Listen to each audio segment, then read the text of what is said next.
wih, juara Asia, wah gitu ya. Terus karena mereka udah beberapa petugas tuh udah wah, ngumpul ya, hebat, orang-orang Singapura semua. great gitu. Terus saya bilang, wait a minute. I'm not Singaporean, I'm Indonesian. Hah, Indonesia? Turun lemes dia. Dikiranya juara Singapura ya, dari Singapura. Singapura. Tapi ironisnya begitu masuk Soekarno Hatta, aduh.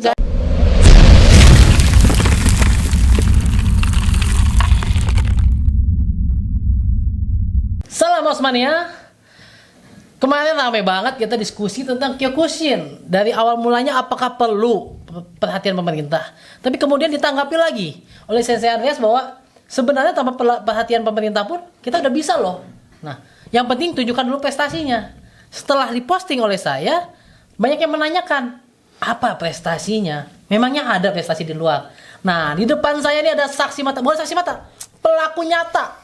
Nah, atlet karateka Kyokushin yang bisa berkiprah di dunia internasional. Tahu nggak? Ayo, kita langsung aja. Sensei Collins, sama kabar Sensei? Baik. Aduh, ini mungkin kalau yang orang lama mungkin baru kenal kayaknya ya.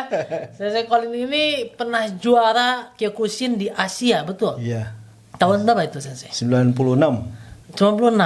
Berarti waktu itu belum ada kelas kan? Belum. Masih bebas. Dan kebetulan itu memang kejuaraan terakhir yang pakai tanpa kelas. Wow. Iya. Dan kita biasanya, saya pernah ngobrol nih sama Sensei Ranu nih kan, ya beliau Kyokushin juga. Biasanya kalau tanding di level internasional kita selalu menjadi yang paling pendek. Itu kayak gitu juga? Iya. Iya. Iya, karena ya pendek. Susah ya Indonesia. Saya kan nggak sampai 160, 158, 159. nggak Tapi 160. bisa juara tingkat Asia di kelas bebas. Benar. Itu gimana sih ceritanya Sensei? Mau dicerita dari mana ya? Jadi sebenarnya begini, itu yang membuat saya jatuh cinta, sebenarnya awal jatuh cinta dari Kyokushin itu bahwa ada loh bela diri yang kamu nggak perlu besar, kamu nggak perlu tinggi, tapi kalau kamu punya naga di dalam sini, apakah itu namanya yang memang tidak bisa dilawan sama orang, yang memang lahir dari kamu, memang terbina dari kamu sejak kamu ada, ya bisa gitu loh, apa aja bisa, termasuk prestasi di bela diri itu. Dan saya termasuk orang yang punya itu. Jadi kejadiannya itu setelah beberapa kali kita mengirim kejuaraan dunia, kejuaraan Asia, kontingen dari Indonesia, saya lihat terus kan. Saya kan termasuk aktivis yang termasuk orang lama lah. Jadi mulai Kyokushin itu latihan tahun 1986. Saya masih SMA kelas 2 itu. Ya, saya mulai sampai 89 saya udah mulai ngajar. 89 itu aja saya sudah ban coklat dan satu itu saya termasuk satu tim panitia yang bikin kejuaraan nasional di Jakarta, panitia pula. Jadi dari pagi sampai malam ngurusin kesediaan kejuaraan, pagi-paginya harus turun jadi atlet. Panitia dan atlet Gila itu, tapi ya karena kita punya api besar Semangat banget ya. Saat itu kan kejuaraan tahun 89 tuh saya ingat banget itu bahwa saya turun kan. Pertama kali saya mau turunin, terus saya cari nih peta kekuatan Indonesia ini siapa nih. Saya tanya sama orang-orang lama, siapa jago-jagonya Indonesia? Kalau nggak Medan, Jawa Timur. Wah, gila-gila itu. Dulu mewakili Jakarta. Saya Jakarta kan, saya bilang. Kita pendam. Jakarta naik, saya bilang. Turunlah kita 18 orang atlet Jakarta, termasuk saya. Udah panitia. Besok jadi atlet pula. Nggak mau tahu, pokoknya kita kasih lihat nih orang Jakarta ya hebat-hebat juga. Kita bilang begitu. Ya udah. Itulah yang terjadi. Medan habis, Jawa Timur habis, ya, baru itu nasional ya. Siapa ini? Nah, betul. Sudah 90, 91 ada juara nasional juga, ikut juga. Tapi terus saya lihat gitu kan, saya selalu kalau ketemu sama guru kita yang di pusat tuh di Semarang waktu itu, Sian Sunyoto. Saya lihat yang dikirim itu. Iya, ini kan kejuaraan dunia, harus orang yang besar, tinggi ya, kalau nggak segitu. Selalu gitu ya. Iya, kamu. Tapi begitu dikirim, paling babak pertama pulang nggak bawa apa-apa. Babak pertama pulang nggak bawa. Kejuaraan Asia juga begitu. Saya bilang, masa sih Indonesia begitu lemehnya gitu? Enggak, saya bilang. Saya memberanikan diri waktu Gasoku Black Belt keberapa itu saya berani sama Sian. Saya punya loh ini loh. Kalau Sian bisa belah dada saya punya nih api membara di sini. Artinya apa? cadangkan saya, kirim saya ke kejuaraan internasional. Indonesia ini bisa punya nama, cuman kalian salah pilih orang, saya bilang. Saya bisa jaminkan, saya ini punya sesuatu. Nanti kita lihatlah apa itu. Saya juga nggak bisa kasih lihat, tapi tolonglah saya dikasih kesempatan. Tahu-tahu dia bilang, iya deh, kamu siapin deh, kamu ikut kejuaraan Asia ya. Oke. Nah waktu itu dikirim 3 orang, satu juara nasional dari Bekasi apa Jawa Barat. Satu juara nasional dari Jawa Tengah gitu. Besar-besar, 180 kilo, 88, 188 tingginya. Terus saya dicadangkan. Saya masuk airport India aja. Oh, kejuaraannya di India? Ya, di Madras, India, 96. Saya masuk ke airport di hotelnya aja nggak dikira atlet. Malah ditanya, Anda ini ya, ngurusin, dikira saya dokumentasi, foto-foto. Tapi begitu diminta, coba atlet G-nya mau ditaruh nomor punggung, saya kasih G, kaget. Loh, Anda atlet juga? Iya. Wah, sorry. Hormat. Saya kira ini dokumentasi. Ya udah. Di situ baru saya kasih lihat. Ini loh Kyokushin, saya bilang. Saya kasih lihat. Itu jadi mental saya rubah. Saya bukan mau jadi juara di situ. Saya mau kasih lihat ini loh Kyokushin. Bahwa orang kecil pun bisa jadi juara. Saya terkecil dari 300 peserta, 27 negara, saya paling kecil. Kan sebelum turun besoknya, malamnya kan welcome party dulu. Satu gedung besar makan, ke kanan lihat ini musuh gue yang mana nih. Yang mana lawannya? Saya makan aja cuek. Teman saya yang 2 dari Indonesia udah, aduh sensei, yang itu musuh saya. Bodoh amat saya bilang. Selagi dia nggak makan besi kita bantai. Loh, kita makan sama kok, dia makan kita makan sama. Kalau dia makan besi udah kita nggak bisa lawan. Tapi selagi dia manusia, ayo keluarin kamu punya ini apa, kamu punya apa. Bener, turun babak pertama nggak bisa apa-apa. Saya bilang, elah ampun, saya bilang, udah. Wah, saya ya akhirnya saya ya nggak tahu ya, saya terpola sendiri apa yang harus saya lakukan. Saya aneh sendiri gitu. Orang lain pemanasan, saya di meditasi. Saya cari tempat sendiri sembunyi, saya meditasi. Saya bayangkan bagaimana saya melawan orang besar, jatuhin dia, terus saya pegang piala. Terus saya bilang sama teman-teman, pokoknya saya ada di situ. Begitu nama saya dipanggil, kamu bangunin saya. Karena saya kan tutup mata begini kan. Oh iya sensei ya. Udah, sensei Colin dipanggil. Oh udah, buka mata, lalu depan pokoknya mesti hancur aja nih orang. Siapapun depan saya hancurin. Terus begitu. Babak pertama lewat. Itu kan Kyokushin itu 1 hari itu kamu harus tarung lawan 5 orang. 5 orang. Kamu menang babak pertama, kamu udah siap lanjut. Sampai final tuh 5-6 orang itu.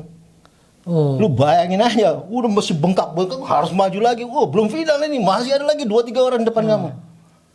Nah, itu Kyokushin. Gila.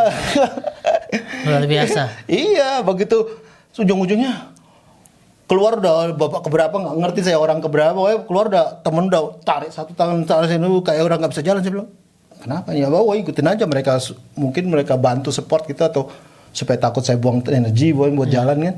Udah saya ikut aja itu. Terus ini kamu, sensei, kenapa?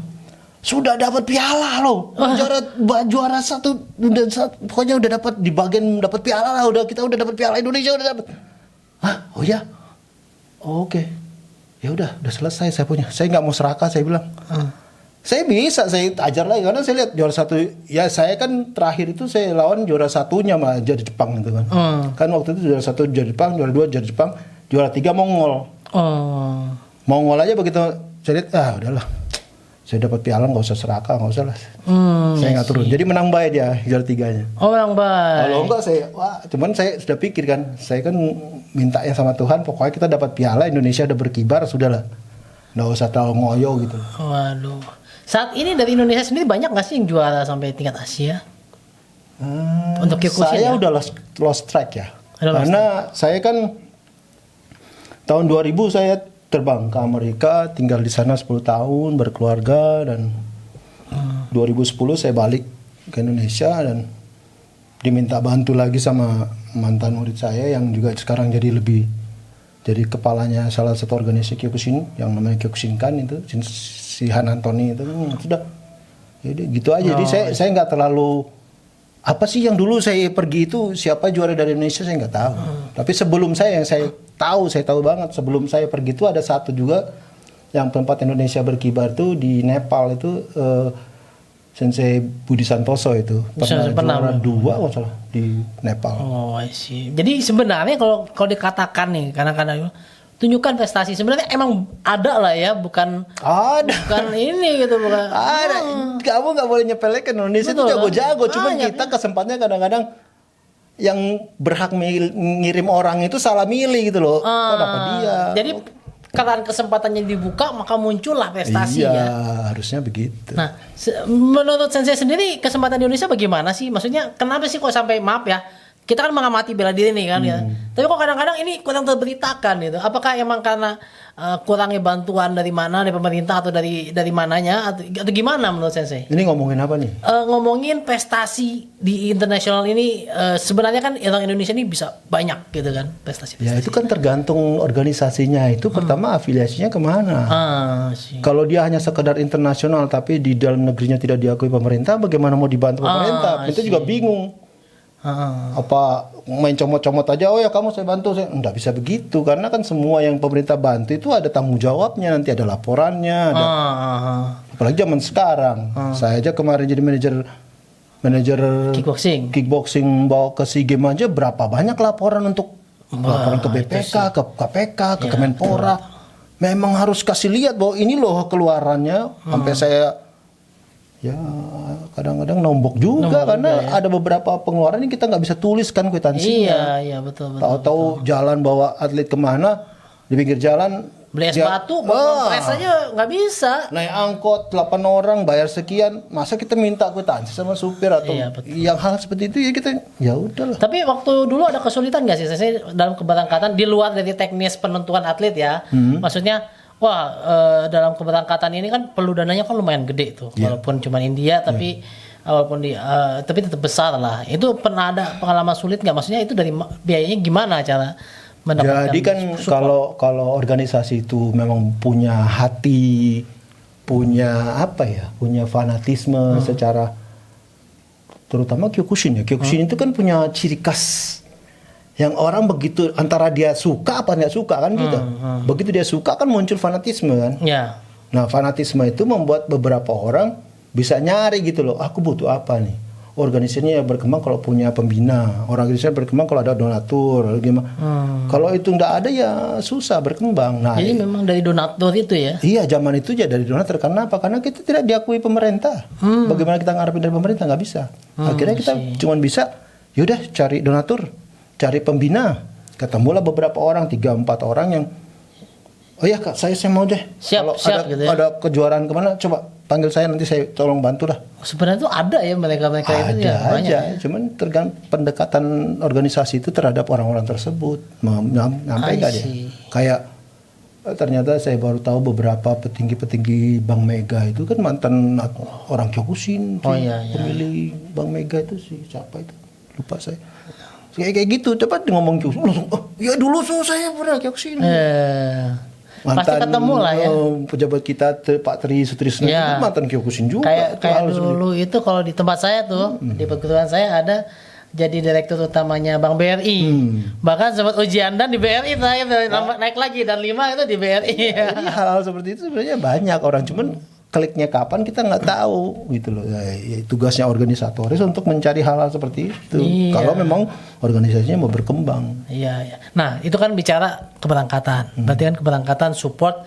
Ya kalau pemerintah nggak ada support berarti dari donatur ya. Oke. Selesai berangkat jadi juara nih. Bawa piala nih. Gimana itu? Ke Indonesia gimana? Ceritain. Ada yang lucu sih sebenarnya. Kenapa? Jadi piala kejuaraan Asia itu kan tinggi-tinggi tuh. Oh iya, yang nggak bisa masuk pesawat biasanya. Keren lah. Jadi kalau ada kali 1 sampai 3/4 badan saya bawanya begitu kan. Taruhlah kalau di pesawat tuh ada kursinya sendiri dia. Nggak bisa di pangku, nggak bisa ada kursi sendiri. Terus masuklah kita ke Singapura kan, dari India ke Singapura lumayan 5 jaman ya. Masih Singapura. Karena saya pikir ya udah saya istirahat dulu Singapura karena ada tante juga di sana kan orang Singapura. Ngineplah sini 2-3 hari itu. Jadi kita masuk Singapura dulu. Teman yang lain sih nyambung pulang gitu. Tapi saya masih Singapura, petugas imigrasinya atau petugas lapangannya yang screeningnya harus, wih juara Asia, wah gitu ya. Terus Karena mereka udah beberapa petugas tuh udah wah. Pengumpul ya. hebat, Orang-orang good, Singapura good, semua. good, great gitu. Terus saya bilang, wait a minute. I'm not Singaporean, I'm Indonesian. Hah, Indonesia? Mikir lemes deh. Dikiranya juara Singapura ya di Dikira Singapura. juara Singapura. Tapi ironisnya begitu masuk Soekarno Hatta, aduh. Gak ada yang nyambut. Gak ada yang nyambut. Waduh gimana ini.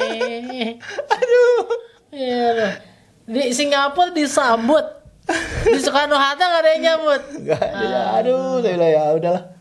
Biasalah Indonesia yang Kan penting.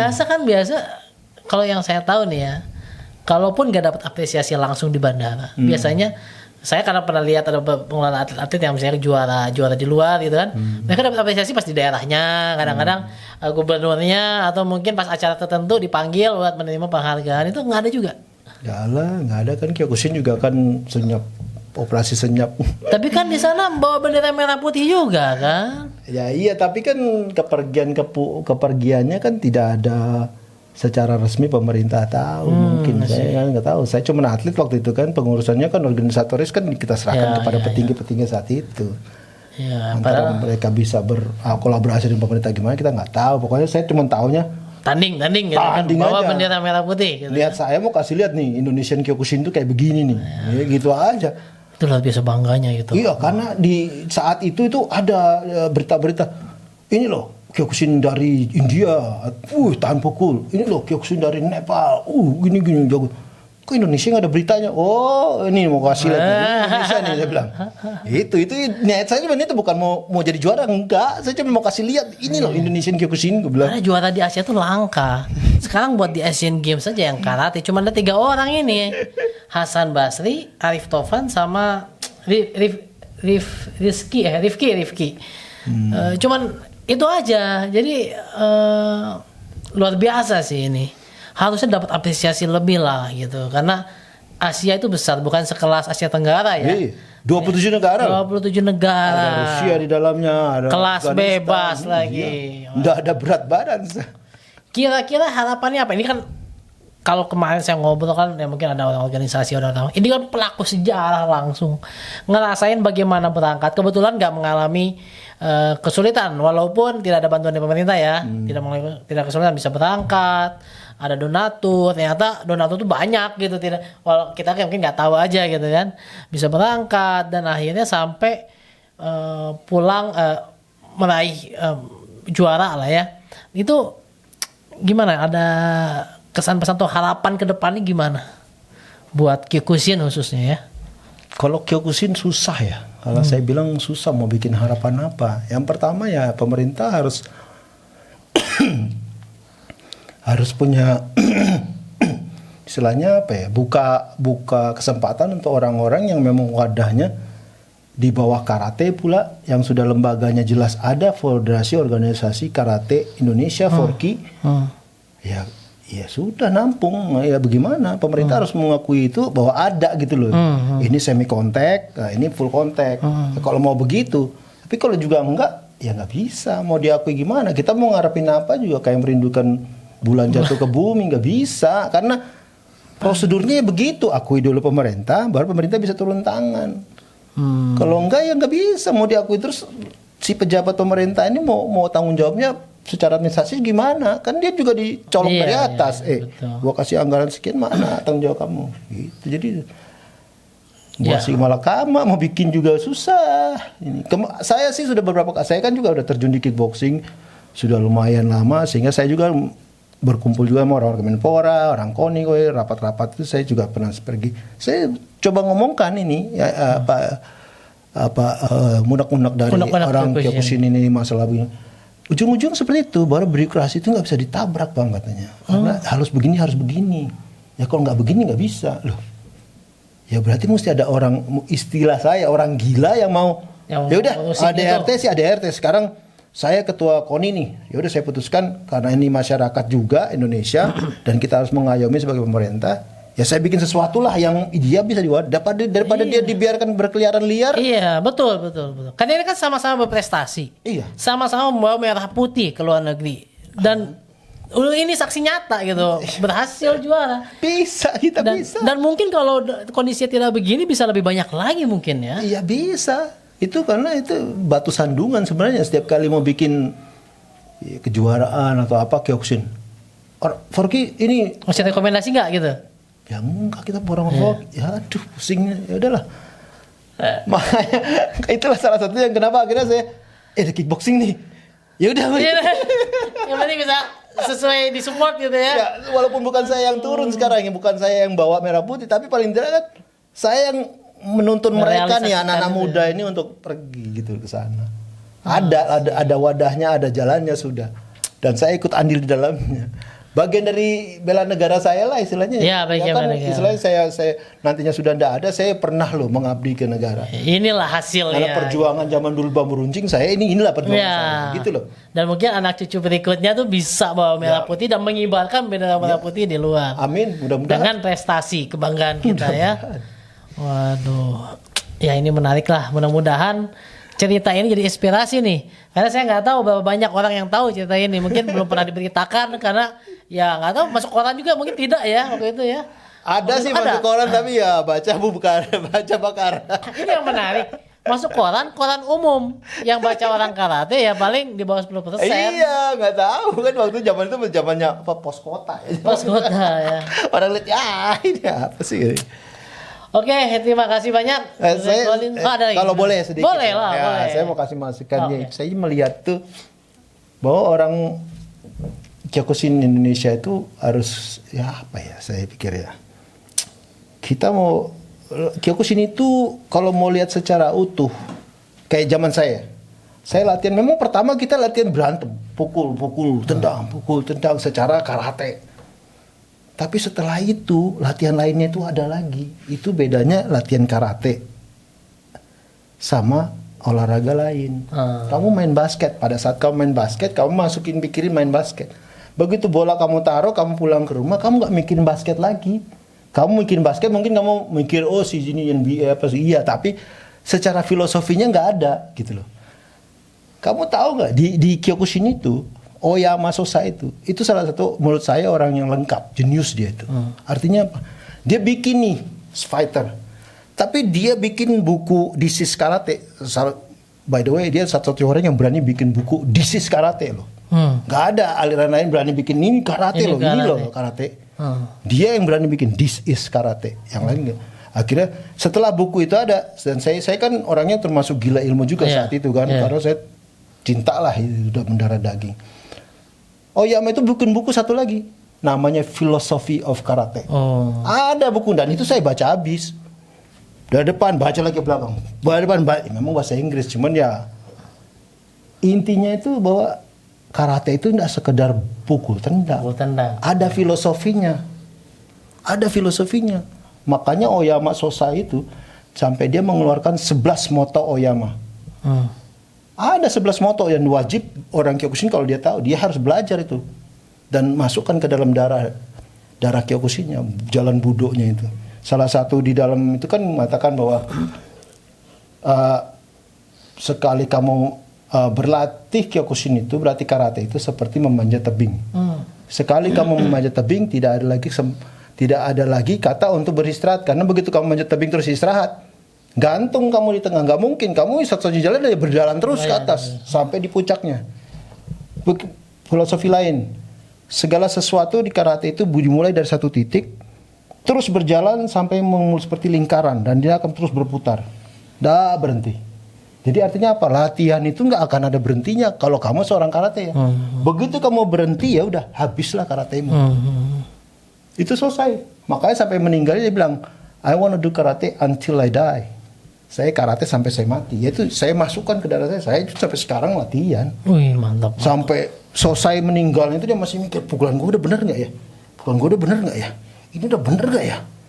Ini udah efektif belum ya? Powernya udah semua 100% belum ya? Padahal orang itu udah bunuh 3 banteng sekali pukul. Lah kita yang nggak ada apa-apanya, gini kayak udah bardan satu udah ketanam petenteng ke sana kayak orang jago. Capek deh saya bilang. Sosa itu, aduh ampun deh. Jadi filosofi kamu baca, kamu belajar, cari bukunya, latihan kamu latihan. Kenapa mesti barang mesti begini? Kenapa Seiken Sanchin itu mesti begini? Nafasnya seperti apa? Itu saya latih semua. Sehingga karate saya menjadi saya gitu loh.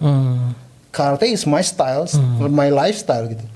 Jadi kalau kamu lihat seorang karate berjalan, beda dengan seorang yang bukan karate berjalan. Beda. Kamu berdiri aja, karate ya? Udah tahu saya, ini orang karate, ini bukan. Oh dia orang karate tapi dia udah gak latihan. Tahu saya. Oh ini karate masih latihan nih kayaknya nih. Ya gitu. Iya. Nggak tahu kenapa ya. Kalau saya, makanya aneh saya lihat. Kamu dulu taekwondo bisa split? Ya udah tua bro, udah nggak bisa. Saya 52 loh. Oh 52 ya. Saya suruh split masih bisa karena saya udah pernah melakukan itu sampai mentok gitu. Suruh split bisa, jatuh, nggak perlu pemanasan lagi. Udah, karena udah mendarah daging ini loh split. Split, nggak latihan. Kan udah banyak kan ngurusin kickboxing lah, nge-gym pun saya. Ini kan nge-gym itu besarin otot bukan buat apa, tapi saat itu saya berpikir kenapa perlu belajar membesarkan otot, karena ternyata unsur dari seorang atlet itu tidak hanya sekedar pukul tendang sampai kamu satu saat kamu bisa jadi jago pukul jago tendang, nggak bisa begitu. Karena posisi badan itu, postur badan, di dalamnya ada nutrisi, di dalamnya ada power, di dalamnya ada otot. Bagaimana kamu kasih makan badanmu sehingga kamu mempunyai power segitu besar. Bayangin aja seorang yang begitu nutrisinya terjaga, kamu kayak atlet sekelas Tiger Woods. Dia punya manajemen nutrisi yang jaga fitnessnya. Ada ya? Itu lengkap manajemennya itu.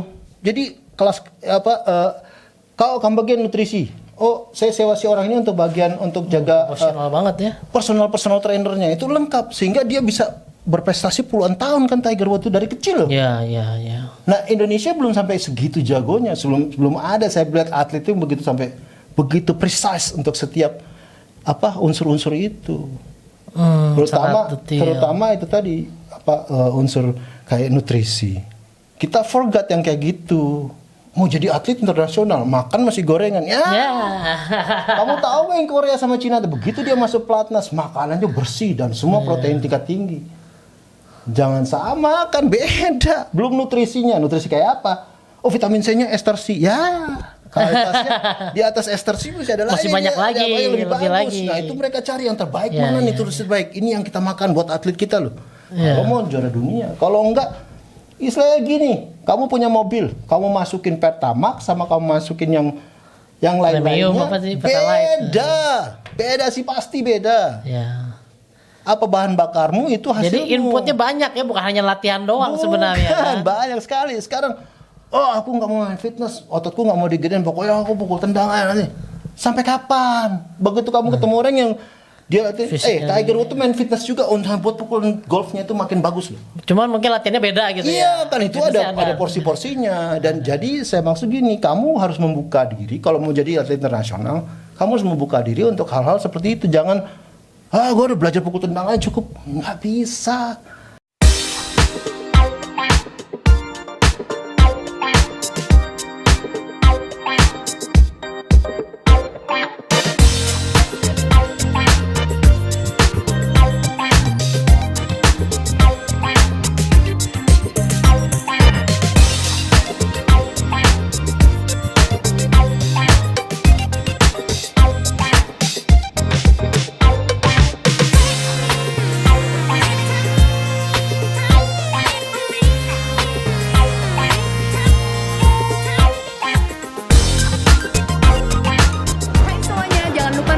Video kita tanding di OS TV. Jangan lupa like, subscribe, and comment. Thank you. Ya buat semuanya ini untuk anak-anak karate karena ini bermanfaat semua ilmunya. Jangan lupa subscribe channelnya OS TV Channel buat anak karate semuanya. Gaspol keren banget. Like and comment share. Gaspol. Jadi memang untuk menjadikan atlet itu berprestasi tidak hanya cuma latihan ya. Ada faktor-faktor atau input lain lah yang perlu masuk untuk mengolah itu menjadi. Jadi kalau memang ada personal yang akhirnya, gue latihan doang terus juara tuh. Iya, saya mau tunggu berapa kali dia juara. Paling sekali, selesai. Ini abis. menarik. Abis itu dia pulang, dia membanggakan diri, dia mabuk-mabukan atau dia makan sembarangan atau kelakuannya. Udah gue nggak mau latihan, gue udah pernah juara. Terus siapa yang menerusin? Terus kamu aja udah nggak bisa juara, terus di bawah kamu siapa? Ingat ya, ini, nih saya kasih tahu salah satunya. Kamu punya guru nih, ilmunya 100%. Tidak ada di dunia ini yang muridnya akan menyerap 100% ilmu gurunya, nggak ada. Gurunya punya 100%, pasti muridnya paling top 75% dia terimanya. Itu pun kalau gurunya 100% bener. Kalau enggak 100% bener, dapat 75% muridnya dapat apa? Muridnya jadi guru nih 75% tadi jadi guru, turun ke bawahnya, muridnya 75%-nya lagi. Hasilnya ujungnya apa? Degradasi. Sampai di ujungnya jadilah kamu atlet yang nggak jelas. Karena saya sering melihat Karate dari mana nih? Oh, dari daerah. Pukul tendai kok gitu? Ya degradasinya berapa ujungnya di atas? Oh. Ya. Makanya kenapa kita harus afiliasi ke Jepang? Saya bangga banget kita punya afiliasi ke Jepang. Kenapa? Loh, ini karate sumbernya dari Jepang. Sumurnya itu di Jepang, sumbernya. Terus kamu putuskan sumbernya, kamu belajar sendiri. Gue udah tahu sendiri, gue belajar sendiri. Nonsense, gak bisa. Kamu tahu nggak Jepang itu punya lead bank. Kyokushin itu internasional. Zaman saya dulu ya, zaman Kenji Midori juara, Andy Cook juara 2, Francisco Filho Brazil juara. Jepang itu dia punya lead bank.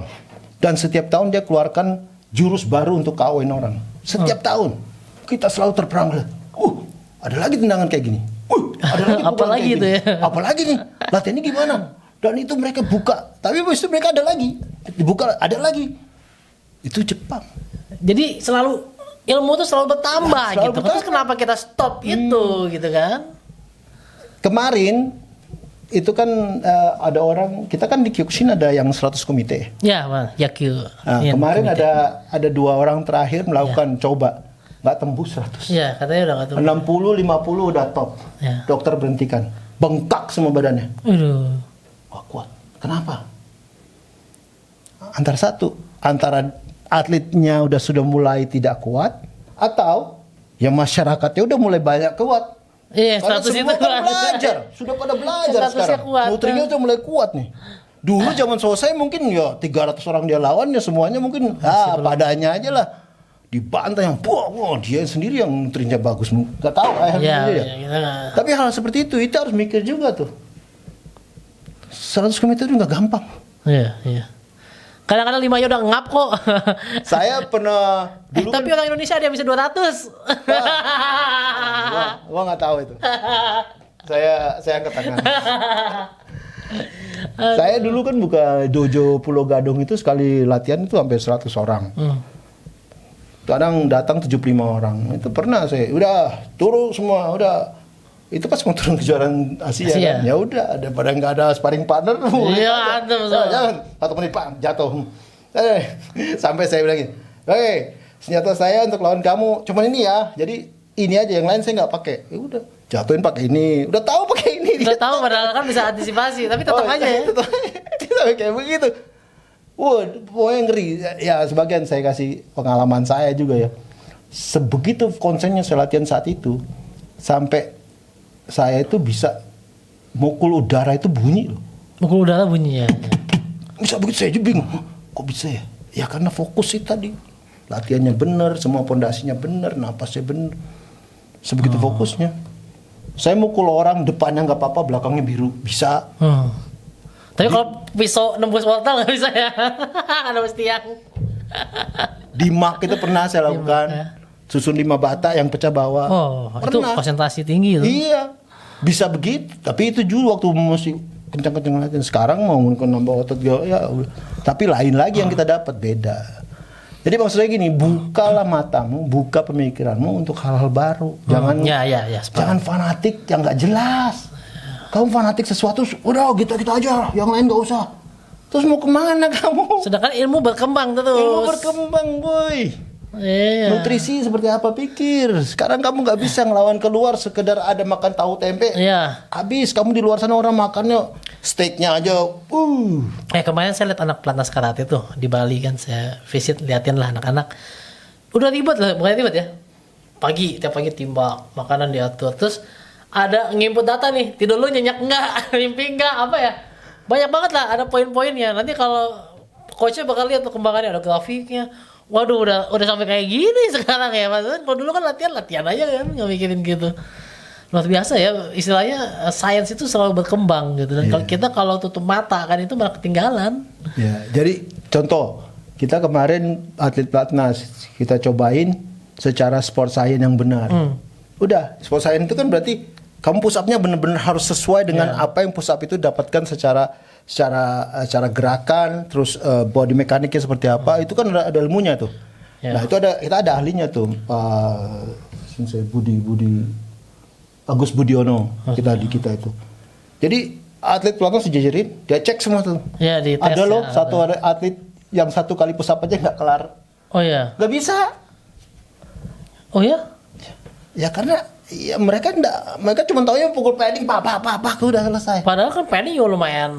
Tapi kan Gitu. kembali lagi pondasi itu penting. Ini mereka tidak tahu bahwa push up itu pondasi penting. Asih. Belum yang lain-lainnya. Saya ingat, maaf saya potong dikit. Karena kemarin kan di anak pelatnas karate itu kan ada strength and conditioning tuh. Dikasih tahu push up-nya anak kata sama kumite beda. Dibuat sesuai dengan posisinya. Kayak tadi saya bilang kan, nge-gym itu perlu. Cuman yang mungkin orang nggak tahu, gymnya itu kalau atlet golf ya, gimana gymnya nggak mungkin atlet golf nggak bisa. Ngebesarin ini nanti nggak bisa mukul malah kan. Jadi sebenarnya lebih detail ya. Jadi bukan berarti kita nutup mata sama gym, tapi nutup mata sama push up. Tapi ada nih, lu mau fokusnya di mana, latihannya begini. Lu fokusnya apa, latihannya begini. Untuk apa, keuntungannya apa, advantage-nya apa, kamu melakukan gerakan itu sehingga aku nambah di sini supaya pukulanku makin kencang, pukulanku makin cepat, pukulan gimana. Kan semua ada hitungannya, ada ilmunya. Tapi kalau kita menutup mata untuk gue nggak mau masuk ke gym, gue mukul tendang aja lah pakai padding. Kamu kalah sama orang yang melakukan hal yang gitu loh. Kalau orang lain bisa padding, bisa push up juga gitu lawannya kan, bisa jadi. Ya. Ya menarik sih kalau kita bicara yang namanya science di sport, apalagi martial art. Karena unik sih, karena martial art ya banyak juga ada orang yang bilang ngapain sih VO2 max katanya. Ini karate aerobik, saya nggak ngerti juga lah itu kan. Tapi ada yang menganggap bahwa seperti itu gitu. Ini sebenarnya gimana sih gitu kan Pak Met? Ya berarti orang yang nggak percaya kalau mobil yang dipakai di umum dipakai racing sama mobil yang memang pakai racing bakal menang, mungkin dia percaya gitu kali. Kan nggak bisa. Coba aja kamu mobil kamu beli di dealer terus kamu pakai racing lawan mobil yang benar-benar buat pakai racing. Ya beda. Dia ketawain kamu dipakai dikasapin kamu. Beda lah. Nggak usah itu, kita ganti aja sama-sama mesinnya sama, kita ganti bahan bakarnya. Yang satu pakai benzoil mungkin, yang satu pakai bensin biasa. Dikencingin kamu di belakangnya apa lo? Contoh saya pengalaman saya ke juara Asia itu, saya ketemu satu atlet kok nggak salah itu ronde ketiga, orang ketiga saya ketemu. Dia dari Bangladesh apa dari Sri Lanka gitu. Mukul saya cuma gini. Pukul apa ini? Gak ada rasanya. Saya pukul, muter kayak gasing. Saya bilang, wah ini mah level di bawah saya bilangnya. Berarti kan kita tahu, oh iya dia kurang latihan atau selisihnya kurang jauh. Iya. Sedangkan saya kan makan ayam tiap hari. Ayam. Banyak faktor lah ya untuk juara ya, komponen-komponennya. Gitu. Oh menarik ya, kalau ngobrolin bela diri itu kayaknya tiap hari selalu ada perkembangan gitu. Begini. Harus buka dan kamu harus latihan cari yang benarnya gitu. Ilmunya apa, siapa yang gimana sih benernya gitu. Dan sekarang dipercaya mengurus kickboxing Indonesia ya. Ya. Nah, nanti ada linknya kalau mau. Sebenarnya bukan dipercaya saya, dimintain tolong.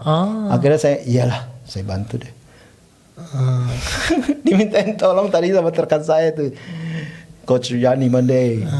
Tolong Lin, sini kan kickboxing dasarnya ke karate aja. Ayo, demi anak bangsa, ayo. Saya kan udah tua ya udah.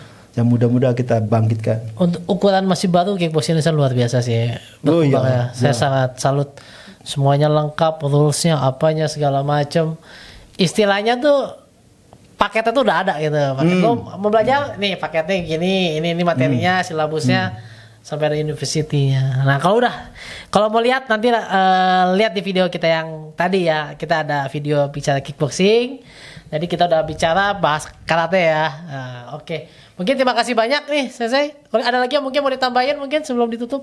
Sudahlah cukup lah ya. Lain kali lagi kita ngobrol. Saya sih lebih sukanya kita latihan bareng-bareng karate kita. Kyokushin mau dibawa kemana? Terus latihan. oh ini ya harus terima kritik gitu loh. Wah, Ya, open lah ya. Iya open. Belum tentu juga saya yang paling benar. Mungkin saya salah, tapi kita bisa tukar pikiran, diskusi. Iya. Cuman di mana forumnya saya nggak tahu bentuknya seperti Iya, apa. ya. This is good sih ya. Jadi kalau lihat orang bela diri berdebat bukan mencari siapa salah, bukan mencari masalah, tapi justru ingin membangun gitu Iya. kan. Jadi saat ada bahan diskusi akan lebih baik kita open dulu. Ya. Dan bukan nggak bisa loh. Dan ini udah dibuktikan Ya. sama Eropa Timur itu pernah mereka kumpulkan semua ahli bela diri. Kamu dari mana? Ayo kita gabung sharing. Oh saya dari judo ini loh. Saya punya jago andalan saya di sini. Kok bisa ngambil gini? Oh mereka belajar masing-masing isi. Oh saya di kempo gini. Kalau mau kebuka ya. Kalau mau buka, kalau enggak ya. Ya. Intinya kalau kita membuka diri lah ya, ini memasukkan. Saya yakin itu hasil diskusinya pasti Iya. jadi suatu hal Ya yang kalau bermanfaat. kalau begitu terlalu ekstrim mungkin ya sekyokusin dulu Ya, ngumpul gitu. sesama sotokan Good. ngumpul why not Ya, You know? ya, good. Sehingga Indonesia itu punya sesuatu itu Yang bisa dikembangkan gitu kan. Ya, Nggak dan- jalan sendiri-sendiri gitu. dan saya mau buka sedikit rahasia kickboxing akan melakukan itu artinya apa kita mau bikin satu apa ini namanya satu gebrakan-gebrakan baru yang organisasi lain belum melakukan. Oh, apa itu penasaran tuh? Ya, artinya untuk kayak pertemuan apa antara sport science dengan tradisional itu seperti apa sehingga menghasilkan atlet yang baik itu kita mau akan olah di kickboxing. Oke. Luar biasa ini. Terima kasih banyak lah. Saya banyak belajar banyak Sama-sama. nih. Jadi satu kali lagi nih. Sama-sama. Yang ingin tahu prestasi Kikusin gitu kan, yang menanyakan ini bukti nyatanya gitu. Nah, jadi bisa dengerin lagi Masih dari ada awal. sisanya tuh. Masih ada sisa-sisanya tuh. Aduh, bukti nyata gitu. Terima kasih banyak kunjungannya ke sini. Nanti kita mungkin kalau ada waktu kita ketemu lagi, kita bahas-bahas lagi yang lain. Karena nggak cukup lah sekali dua kali kalau bahas kayak ginian. Kemarin juga pada ngumpul di sini. Niatnya sebentar, taunya sampai malam itu, sampai seharian di sini. Udah ngalor ngidul. Aduh, emang menarik sih. Bahas bela diri di sebuah meja seperti ini. Karena kita kan taunya di lapangan mulu. Di lapangan bakbuk. Tapi kita jarang sekali ngobrol seperti ini. Nah ini kesempatan kita bisa banyak belajar, dapat informasi. Dan semoga bermanfaat buat teman-teman yang menyaksikan. Oke, sekian dari kita. Stay safe and healthy. Os.